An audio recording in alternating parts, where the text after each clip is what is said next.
Hello, good evening everyone. आज हम लोग देखेंगे कि केमिस्ट्री को कैसे क्वेश्चंस को करना है, केमिस्ट्री के क्वेश्चंस को कैसे करना है। तो we will discuss about subject chemistry and fill in the blanks. Fill in the blanks fill in the blanks को हमें करना है। तो इसमें एक वर्ड आपको फिल करना होगा। तो कैसे करेंगे वो हम लोगों को देखना है। ठीक है, तो बड़ा आसान है, देखते हैं हम लोग कैसे। क्वेश्चन दिया गया फर्स्ट नंबर। क्वेश्चन क्या कह रहा है? Mixture is made due to, और यहाँ पे है चेंज। अब आप देखिए, समझिए कि मिक्सचर फॉर्म होता है, लेकिन इस फॉर्मेशन को, इसमें होने वाले चेंज को हम क्या कहते हैं? हिंदी में अगर देखें तो हम कह सकते हैं कि कोई मिश्रण बन रहा है और उसमें क्या चेंज होता है। मतलब mixture is made due to, mixture जो बनता है वो किस फेनोमेना, किस चेंज के थ्रू बनता है। तो हम लोगों ने अभी तक जनरली दो टाइप के चेंज पढ़ते हैं। एक तो पढ़ते हैं हम लोग फिजिकल चेंज और दूसरा पढ़ते हैं केमिकल चेंज। फिजिकल चेंज क्या चीज है? तो फिजिकल चेंज में हम लोग देखते हैं कि अगर हमने कोई भी चेंज किया, कोई भी फॉर्म किया, कोई भी सब्सटेंस, और उसको फिर से जो कॉन्स्टिट्यूएंट पार्टिकल होंगे, जो कॉन्स्टिट्यूएंट सब्सटेंस होंगे जिनसे मिलकर बना है, अगर उनको फिर से हम कन्वर्ट कर सकते हो, तो ऐसे चेंज को हम लोग कहते हैं फिजिकल चेंज। दूसरे टाइप का क्या है? दूसरे टाइप का चेंज जो है वो है आपका केमिकल चेंज। केमिकल चेंज में क्या होता है कि एक बार हमने किसी भी सब्सटेंस को चेंज किया और अनदर सब्सटेंस बना, लेकिन जो फाइनल प्रोडक्ट बना है, फाइनल सब्सटेंस बना है, उसको फिर इनिशियल स्टेट में हम लोग नहीं ला सकते हैं, चेंज नहीं कर सकते हैं। ऐसे चेंज को हम कहते हैं केमिकल चेंज। तो ठीक है, अब आता है कि मिक्सचर का फॉर्मेशन कैसा चेंज होगा। तो देखिए, मिक्सचर जनरली हम लोगों के दिमाग में पहले कोई एग्जांपल लेके आए। जैसे मिक्सचर के लिए अगर हम बात करें, सॉल्ट प्लस वाटर का मिक्सचर या शुगर प्लस वाटर का मिक्सचर। दूसरी एक चीज और भी है कि मिक्सचर में कंपोजिशन फिक्स नहीं रहता है, सर्टेन नहीं रहता है। चलिए, अच्छी बात है। तो फिर क्या करेंगे? तो हम लोग जो करेंगे वो क्या है कि मान लीजिए हमने सॉल्ट प्लस वाटर का हमने मिक्सचर बनाया और आपका मिक्सचर बन गया, फिर हमने उसको बॉईल कर दिया, फिर से वो सॉल्ट अलग हो गया और वाटर मॉलिक्यूल अलग हो गया। ठीक ऐसे ही हम लोग शरबत बनाना चाहते हैं। शरबत हमने बनाया चीनी प्लस पानी, मतलब शुगर प्लस वाटर का। हमने उसको बॉईल कर दिया, चीनी अलग हो गया, मतलब शुगर अलग हो गया और वाटर अलग हो गया। इससे पता चलता है कि जो मिक्सचर बन रहा है वो फिर से उस कॉन्स्टिट्यूएंट में कन्वर्ट कर सकते हैं। तो ऐसे जो चेंजेस होते हैं उनको हम कहेंगे this is the physical change, ना कि केमिकल चेंज। तो ये क्या हो जाएगा? आपका फिजिकल चेंज हो जाएगा। तो यहां पे आप भरेंगे फिजिकल चेंज। तो ये आंसर हो जाएगा आपका फिजिकल चेंज। नेक्स्ट क्वेश्चन देखते हैं। दिया गया flow of liquid is determined by. Flow of liquid को हम कैसे डिटरमाइन करते हैं? तो हमें मालूम है कि जो फ्लूइडिटी कैरेक्टर है वो, अगर आप देखें तो जो फ्लूइडिटी कैरेक्टर है वो विस्कोसिटी के इनवर्सली प्रोपोर्शनल रहता है। हम लोग पढ़ते भी हैं फ्लूइडिटी क्या होता है। फ्लूइडिटी को हम लोग फाई से रिप्रेजेंट करते हैं, विस्कोसिटी को हम लोग ईटा से रिप्रेजेंट करते हैं। तो phi is equals to 1 upon eta. Means क्या है? मीन्स है कि inversely proportional to fluidity character किसके? विस्कोसिटी के। तो इसका मतलब है कि जो फ्लो हो रहा है उसको हम लोग मेजर करते हैं आपका विस्कोसिटी से। मीन्स विस्कोसिटी यहां पे भर दें, विस्कोसिटी, और ये होता है ईटा। इससे हम लोग मेजर करते हैं। ठीक है, जैसे अगर हम देखें नॉर्मल वाटर ले लें, इथाइलिन ग्लाइकॉल ले लें और हम ले लें आपका ग्लिसरॉल, किसमें फ्लूइडिटी कैरेक्टर ज्यादा होगा? तो फ्लूइडिटी कैरेक्टर हम लोगों को पता है वाटर में सबसे ज्यादा है। इसका मतलब क्या है? विस्कोसिटी यहां पे सबसे कम होगी। ये विस्कोसिटी क्या चीज होती है? विस्कोसिटी होता है कि one layer of any liquid, another layer of any liquid, और उसके ऊपर जो फ्लो करता है उनके बीच में जो फ्रिक्शन लगता है उस फ्रिक्शन के अमाउंट के बराबर होता है विस्कोसिटी कोएफिशिएंट। तो यहां पे जो फ्लो है वो किससे हम लोग मेजर कर सकते हैं? वो कर सकते हैं मेजर विस्कोसिटी कोएफिशिएंट से। So answer is viscosity coefficient. Okay, next question देखिए। नेक्स्ट क्वेश्चन क्या है? ये कह रहा है BF3 और fill in the blanks reagent. अब देखिए BF3 कैसा रीजेंट है? BF3 जो है बोरॉन टेट्राफ्लोराइड, किस टाइप का रीजेंट है, कैसा रीजेंट है, वो जानते हैं। तो देखिए जो BF3 है, सबसे पहले हमें पता होना चाहिए कि BF3 है क्या। तो BF3 एक तरीके का लुईस एसिड है। और ये लुईस एसिड क्या होते हैं? तो लुईस एसिड होते हैं जो लॉन पेयर ऑफ इलेक्ट्रॉन या इलेक्ट्रॉन एक्सेप्ट करने का टेंडेंसी रखते हैं।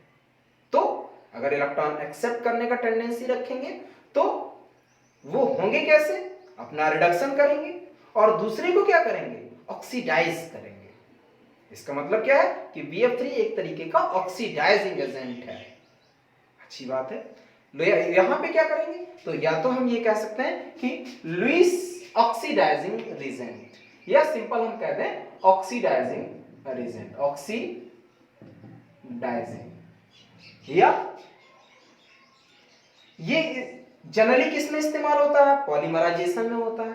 तो हम कह सकते हैं कि पॉलीमराइजेशन रीजेंट या ऑक्सीडाइजिंग रीजेंट, क्योंकि दूसरे को ऑक्सीडाइज करता है। या हम कह सकते हैं कि Lewis reagent, Lewis oxidizing reagent. तो आप कह सकते हैं लुईस। ये लुईस कौन है?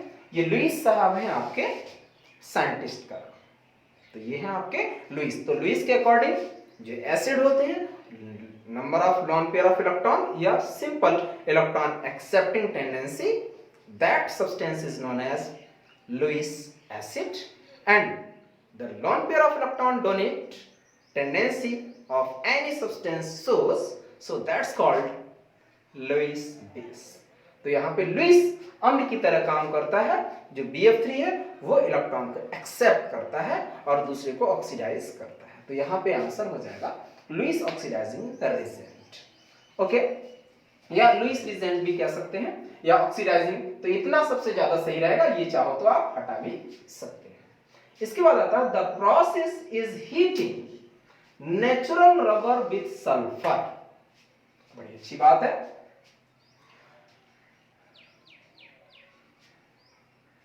अब यहां पे क्या हो जाएगा? यहां पे अगर हम देखें तो the process is heating natural rubber with sulphur is called. तो सबसे पहले हमें समझना पड़ेगा कि ऐसी कौन सी प्रोसेस है जब नेचुरल रबर होता है, प्राकृतिक रबर है, उसमें हम सल्फर डाल दें, तो इस प्रोसेस को क्या कहते हैं? तो सबसे पहले हम इसको थोड़ा सा समझ लेते हैं, अंडरस्टैंड कर लेते हैं। हालांकि फिलिंग इन द ब्लैंक्स है, आंसर एक ही बार में भर सकते हो, कोई दिक्कत नहीं, लेकिन फिर अंडरस्टैंडिंग कैसे करनी है वो भी जानना है। तो देखिए अंडरस्टैंडिंग करने के लिए हमें मालूम है कि जनरली जो नेचुरल रबर है वो बहुत ही उसकी टेंसाइल स्ट्रेंथ, विस्कोसिटी और जो यूजफुलनेस है वो बहुत ही कम होती है। अच्छी बात है। तो सल्फर का क्या काम है?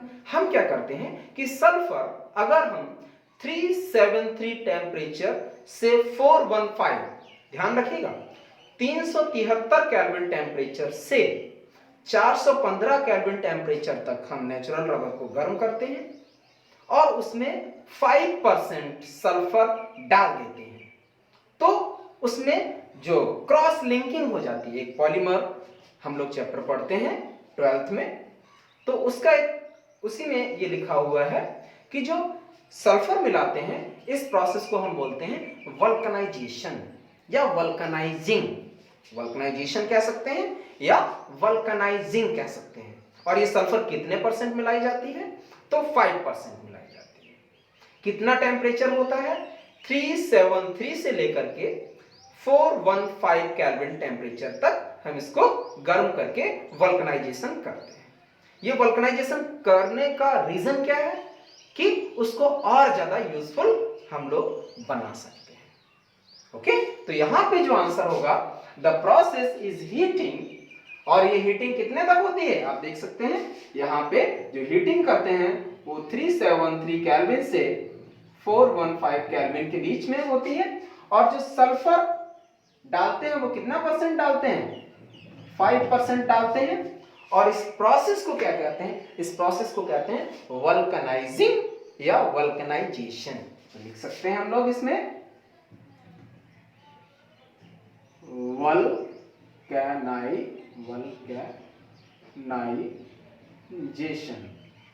वल्कनाइजेशन कह सकते हैं या वल्कनाइजिंग कह सकते हैं। ओके, नेक्स्ट अब हम लोग देखते हैं, यहां पे एक वर्ड लिखा हुआ है डीएनए। देखिए क्वेश्चन नंबर 5 क्या कह रहा है? क्वेश्चन नंबर 5 कह रहा है कि DNA consist of a unique base. अब ये यूनिक बेस क्या चीज है? तो सबसे पहले हम लोग जानते हैं 5 टाइप के जनरली बेस होते हैं: एडेनिन, गुआनिन, साइटोसिन और थायमिन और यूरेसिल। 5 बेस होते हैं जनरली। कौन कौन से? एडेनिन, गुआनिन, साइटोसिन, थायमिन और यूरेसिल। डीएनए में 4 चीजें होती हैं और आरएनए में भी 4 चीजें होती हैं। कौन कौन से आरएनए में, डीएनए में बेस होते हैं? एडेनिन, गुआनिन, साइटोसिन और थायमिन। जबकि जो आरएनए है वहां पे क्या होता है? एडेनिन, गुआनिन, साइटोसिन और थायमिन की जगह पे यूरेसिल होता है।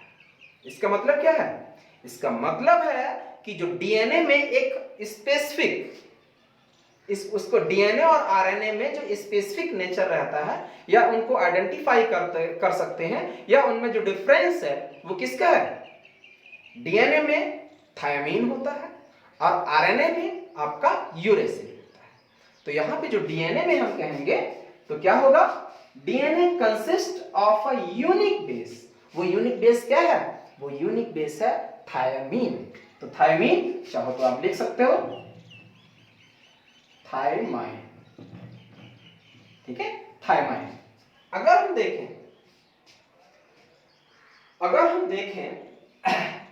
तो थायमीन का स्ट्रक्चर कैसे बन सकता है? तो स्ट्रक्चर इसका देख लेते हैं। तो देख लीजिएगा इनका स्ट्रक्चर कैसे बनेगा। तो थायमीन का भी हम स्ट्रक्चर आपको बताते हैं। थोड़ा इसको हम मिटा देंगे। थायमीन का जो स्ट्रक्चर है वो यहां पे बना देते हैं। कैसे बनेगा?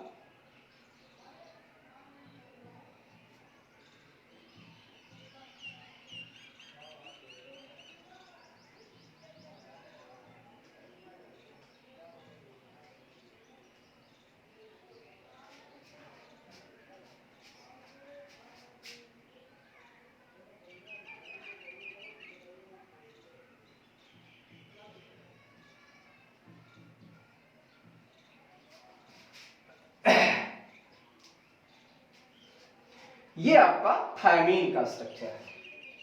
तो जो डीएनए में स्पेसिफिक जो कैरेक्टर होता है वो किसका होता है? थायमीन का होता है।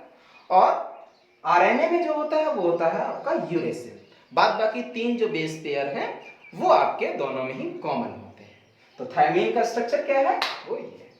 नेक्स्ट अगला आता है the value of pH of acid rain water is about.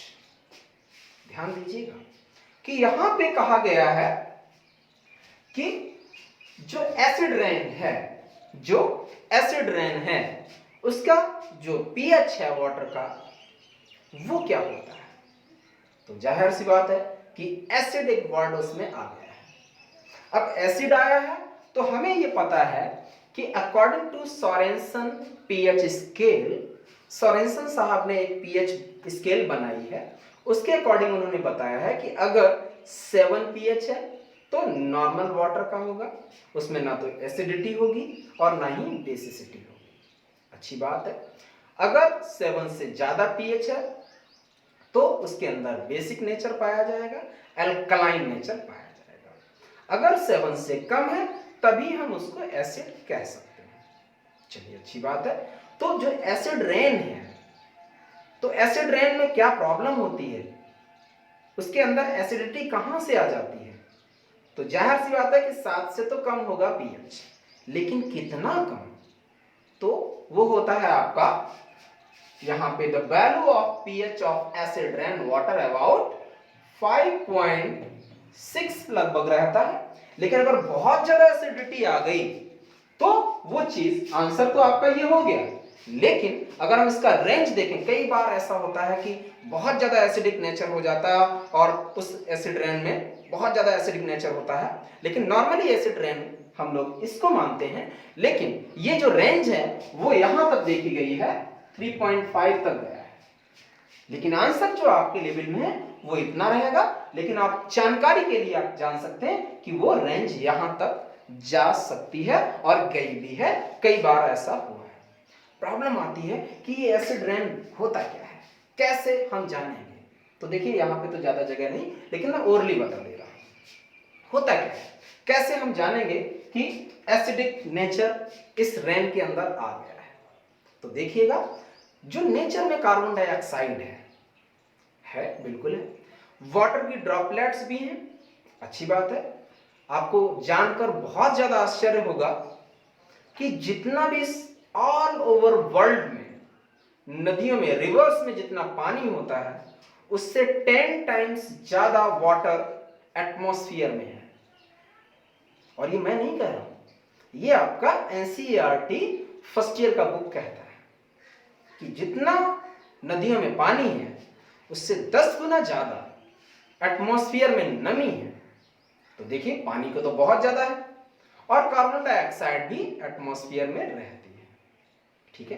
तो क्या करेगा, वो आपस में कंबाइन करेगा और कंबाइन होकर के H2CO3 बना लेगा। CO2 plus H2O arrow H2CO3, और कैसा H2CO3 होगा, वो एक्वस मीडियम में होगा। अच्छी बात है। फिर ये क्या काम करेगा, हमें मालूम है कि ये वीक एसिड है, ये क्या करेगा, ये डिसोसिएट हो जाएगा, H प्लस निकालेगा और HCO3 एक्वस मीडियम में बना रहेगा। तो यहां पे H प्लस निकालने का टेंडेंसी H2CO3 में, इसलिए ये एसिडिक है और ये एसिडिक नेचर आपका जो एसिड रेन है उसमें रहता है, जिसकी वजह से उसका pH 7 से कम हो जाता है। अच्छी बात है। तो इतना कम हो जाता है? नहीं, इतना कम होने का चांस नहीं है। उसके लिए क्या करना पड़ेगा, उसके लिए और भी कुछ होता है। हमें मालूम है कि सल्फर डाइऑक्साइड भी एटमॉस्फेयर में जाता है, नाइट्रिक ऑक्साइड, नाइट्रोजन के ऑक्साइड्स भी जाते हैं। वो क्या करते हैं, वो HNO3 बना लेते हैं, वो H2SO4 बना लेते हैं, Cl अगर जाता है तो वो HCl बना लेता है। तो ये जब एसिड बन जाते हैं, और ये स्ट्रॉन्ग एसिड भी है, तो जब स्ट्रॉन्ग एसिड है तो पीएच को और कम कर देंगे, इसलिए ये रेंज यहां तक चली जाती है। लेकिन नॉर्मल अगर एक ही वर्ड पूछा जाए कि एसिड रेन का पीएच कितना है, तो आप सिर्फ 5.6, 5.5, 5.7 ऐसे डिजिट भर देंगे। ओके, नेक्स्ट अगला क्वेश्चन कह रहा है, is the monomer of Teflon polymer. अच्छी बात है। टेफ्लॉन पॉलीमर, तो हमें सबसे पहले पता होना चाहिए कि टेफ्लॉन किसका पॉलीमर है। तो टेफ्लॉन का हम लोग इस्तेमाल करते हैं लैब में। लैब में आपको टेफ्लॉन का यूज देखने को मिल जाएगा। टेफ्लॉन बहुत ही इनर्ट होता है, बहुत अच्छा पॉलीमर है और बहुत ही इनर्ट है। ये नॉर्मली रिएक्शन किसी भी रिजेंट से करता नहीं है, इसीलिए इसका इस्तेमाल हम जो रिजेंट है उसको खुरचने में करते हैं। चलिए अच्छी बात है। अब सोचने वाली बात है कि टेफ्लॉन किससे बनता है। तो ये बनता है एक एथीन। एथीन जो है उसी का एक पार्ट है, वो है टेट्राफ्लोरोएथीन। किसका पार्ट है, टेट्राफ्लोरोएथीन का ये पॉलीमर है। कौन, टेफ्लॉन। ये टेट्राफ्लोरोएथीन क्या है, टेट्राफ्लोरोएथीन है, ये आप देख सकते हैं फ्लोरीन, फ्लोरीन डबल बॉन्ड। अगर चाहो तो फॉर्मूला लिख दो कि tetrafluoroethene is a monomer of Teflon polymer, या अगर आपको इंग्लिश में लिखना है तो आप यहां पे इंग्लिश में लिख सकते हैं टेट्राफ्लोरोएथीन। क्या लिखेंगे, टेट्राफ्लोरोएथीन लिखेंगे, तो आप इंग्लिश में भी लिख सकते हैं, चाहो तो फॉर्मूला लिख दो, दोनों ही ठीक है, क्योंकि ये केमिस्ट्री है तो हम लोग फॉर्मूला लिखें तो बेहतर होगा। ओके, नेक्स्ट क्वेश्चन कह रहा है, क्वेश्चन नंबर 8 क्या कह रहा है, क्वेश्चन नंबर 8 ये क्वेश्चन कह रहा है कि hybridization is present in MX4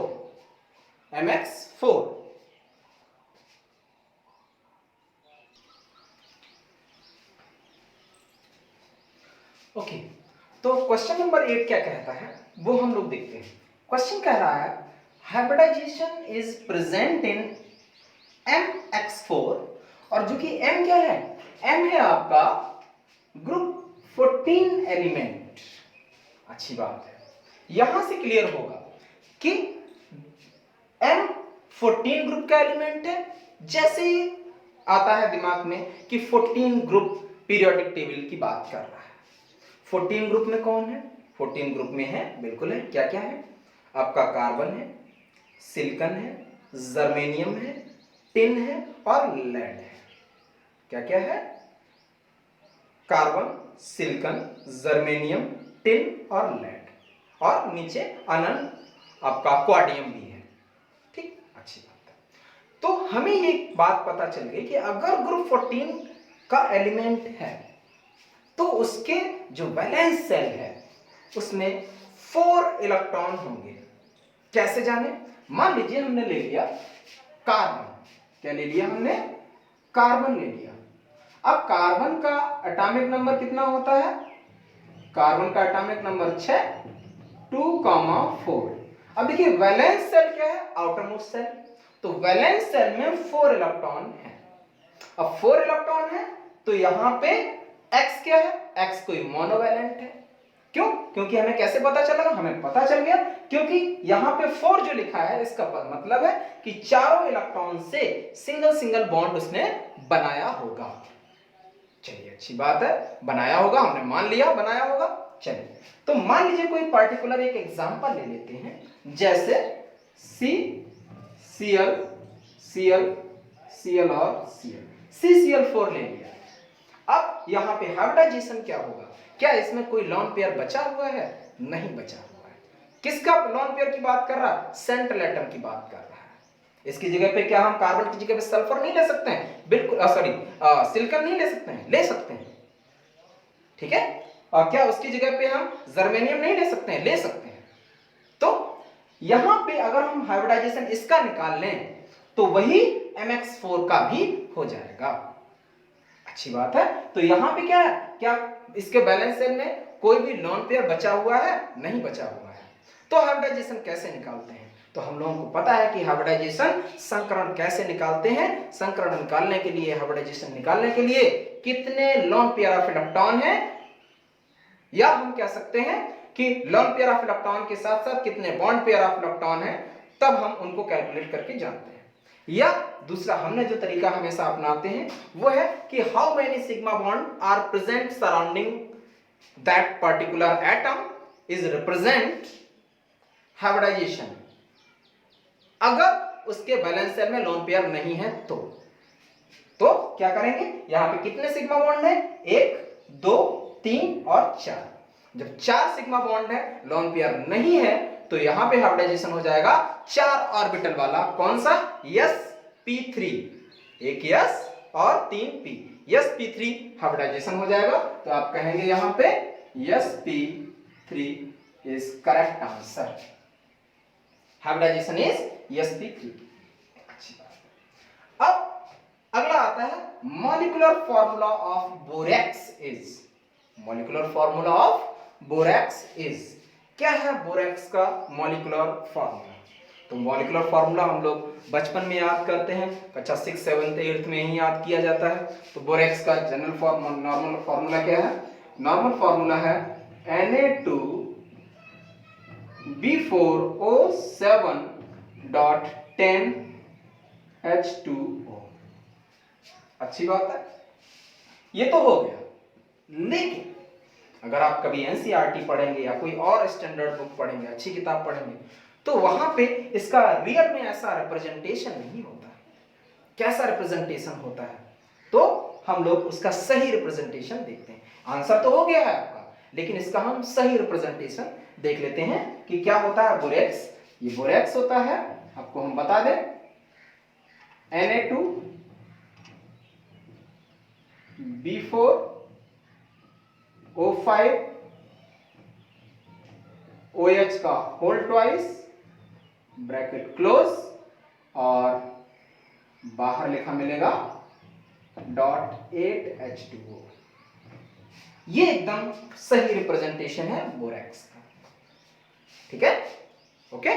next question कह रहा है, upon mixing lead acetate, question समझिए, upon mixing lead acetate solution to sodium extract acidified with acetic acid, if black PPT obtained is supposed to be present। देखिए, black PPT आता है, हम लोग बिल्कुल आंखें बंद करके सीधा कह देते हैं कि सल्फर प्रेजेंट होगा। तो आंसर तो इसका हो जाएगा कि सल्फर इज प्रेजेंट। और यहां पे सल्फर आप चाहो तो ऐसे लिख दो या इंग्लिश में लिख दो SULPHUR, सल्फर। लेकिन सोचने वाली बात है कि हम कैसे जानें। तो हम लोग क्या करते हैं, ये हम लोग पढ़ते हैं फर्स्ट ईयर में, क्वालिटेटिव एनालिसिस ऑफ सल्फर। कैसे? हमें मालूम है कि सबसे पहले हमने फ्यूज्ड सोडियम बनाया या सोडियम एक्सट्रैक्ट बनाया। उस सोडियम एक्सट्रैक्ट का हमने ऑर्गेनिक कंपाउंड के साथ जिसमें सल्फर है उससे रिएक्शन कराया, सोडियम सल्फाइड बना। सोडियम सल्फाइड बनने के बाद फिर हमने लेड एसीटेट लिया in the presence of acetic acid या एसिडिफाइड लेड एसीटेट लिया। वो क्या करेगा, वो लेड पीबी जो है, Pb+2 में ज्यादातर एग्जिस्ट करता है, वो पीबी सल्फर जो सोडियम सल्फाइड है उससे सल्फर को लेकर के PbS बना देगा, और जो PbS है वो ब्लैक कलर का आपको बड़ा आसानी से दिख जाएगा नीचे प्रेसिपिटेट की फॉर्म में। इससे पता चलेगा कि जो लेड सल्फाइड है वो ब्लैक कलर का होता है और उसमें सल्फर प्रेजेंट है। इसका मतलब जो ऑर्गेनिक कंपाउंड लिया गया था उसमें भी सल्फर है।